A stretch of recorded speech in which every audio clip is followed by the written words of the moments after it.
अस्सलाम वालेकुम स्टूडेंट्स, आज मैं डिफाइन कर रहा हूँ एक वर्ड जो अक्सर बचपन में आपने सुना होगा, हैंस प्रूव्ड। और उसकी उर्दू मतलब अगर निकालें तो बनता है पस या बस साबित हुआ। हैंस आज का टॉपिक है जिसका मतलब है इसके नतीजे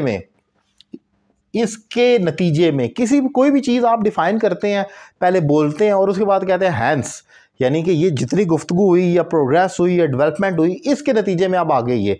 तो हैंस का मतलब है किसी चीज़ की फॉलोइंग करना, उसके बाद उसके नताइज को देखना, उसके नतीजे में फिर क्या होता है। हम इंग्लिश में कह सकते हैं दैट इज़ द रीज़न। ये कॉन्सिक्वेंसेज, यानी कि इसके नतीजे में, इसके कॉन्सिक्वेंसेज में क्या होगा, वहाँ पर हैंस इस्तेमाल होता है। फॉर एग्जाम्पल ज़रा क्लियर होगा। ही फेल डाउन, वो गिर गया।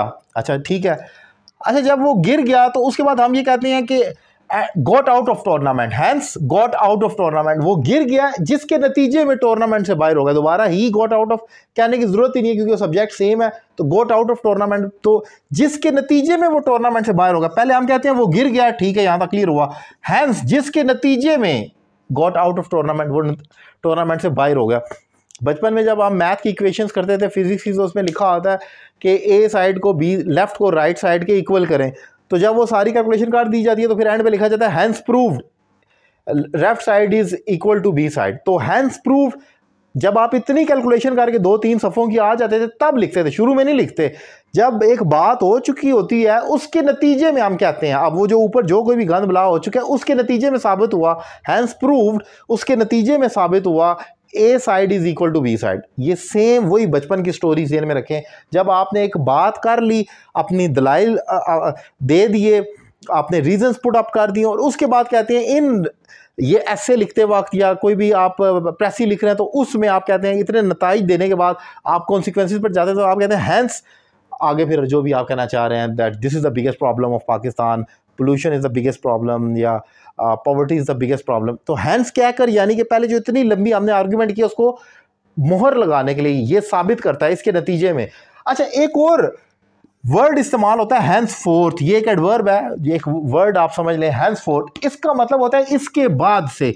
ये टाइम को डील करता है, ये डिफरेंट है उससे, इसका बिल्कुल डिफरेंट मीनिंग है। हैंस फोर का मतलब है इसके बाद से। फॉर एग्जाम्पल मैं कहता हूं, जैसे एग्जाम्पल ये लिखिए henceforth I will not trust you, इसके बाद से मैं तुम्हारा एतबार नहीं करूँ। यानी कोई वाकया ऐसा हो गया उसने मेरा एतबार तोड़ दिया, मैं कहता हूँ आज के बाद से, यानी कि आप तक तो हो गया ना जो होना था।